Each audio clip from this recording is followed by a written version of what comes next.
What's up, people of the world? Welcome to today's episode of Jackie G TV. I am Jackie G, and this is Jackie G TV. I was reading this really amazing book called Better by Tim Chaddick, and it inspired me to talk to you guys about it. And it's helped me a lot, and I hope that it can help you.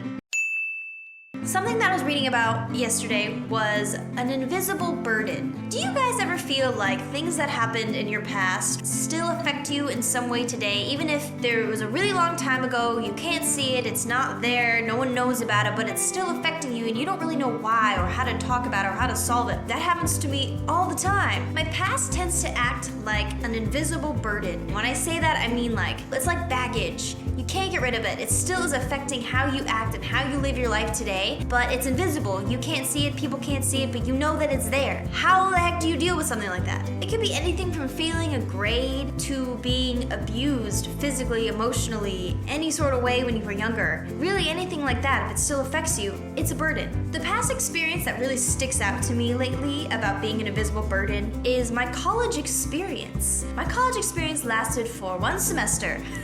People say that it's the best time of your life, right? And I expected to go in there and to meet a bunch of really cool friends and to just have the best time and love life because they say college's the best. Don't you hear that? I hear that all the time. And so my standards were so high. I was thinking this is gonna be great. I'm gonna be best friends with my roommate. I'm gonna have this huge group of friends. We're gonna go out every weekend. I'm gonna love everything and be independent and just love life. But see, what ended up to be the reality of college for me was not that at all. It was extremely hard for me to fit in, and because of that, I ended up having to change a lot about myself in order to have friends and have a college experience that I thought I wanted. So I had to change who I was, which led to a lot of depression, which led to empty friendships because I didn't care what kind of person this was. I wanted them to be my friend because I wanted to be seen with friends. I didn't want to walk outside and sit there if I didn't have people around me. I didn't want to be a loner. I thought being cool meant having a lot of friends, and I was willing to pretty much do anything to have that. In return, I got empty friendships. Because of that, I ended up just feeling more alone,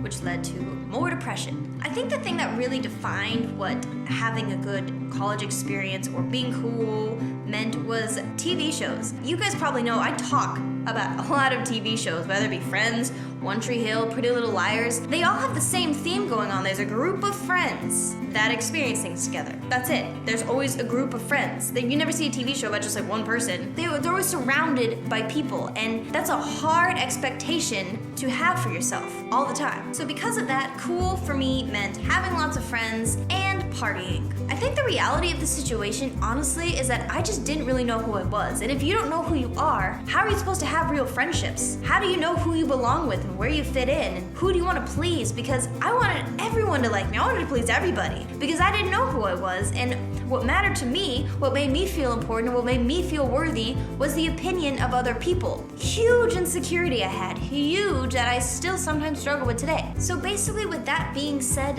one of my invisible burdens from my past is needing to feel important. That's not really a bad thing because we do need people, but I got really twisted because I started to define myself by what everybody else thought of me. My solution was to try and fix it myself, which led to more loneliness, more isolation, more empty friendships, which turned into, again, depression. After multiple failed attempts of trying to fix this on my own, I met this really cool dude who taught me what real acceptance, real love, real friendship was like. By hanging out with him more and more, my desires changed. I started seeing through the empty friendships, and my whole idea of what cool was totally changed. Because of that, I figured out who I actually was. By the way, this guy said the following: I am the light of this world. If you follow me, you won't have to walk in the darkness, because you will have the light that leads to life. See, guys, through my pursuit of Jesus, it became really clear to me the reasons for me experiencing the loneliness, the depression, the empty friendships. God took what I thought and what most people will see as a burden, and He used it in a way to give me life. Jesus used those experiences to teach me what I don't need, what I don't want. To teach me that that's not gonna fulfill me. I'm never gonna be fulfilled by the acceptance of all the people around me. That's never gonna be enough. You can't base yourself off that because you're never gonna feel like enough. The only acceptance that I needed was God's acceptance. Once I found that, I experienced real life. I experienced real love, and I never would have been able to do that if it weren't for that burden that I carried. So now, I don't see that as a burden. I see it as a blessing, and I'm so thankful for it. You guys, thank you so much for watching this video. If you have any further questions on anything of this about my friend Jesus, I'm gonna leave some links in the description box below for you guys to go check out.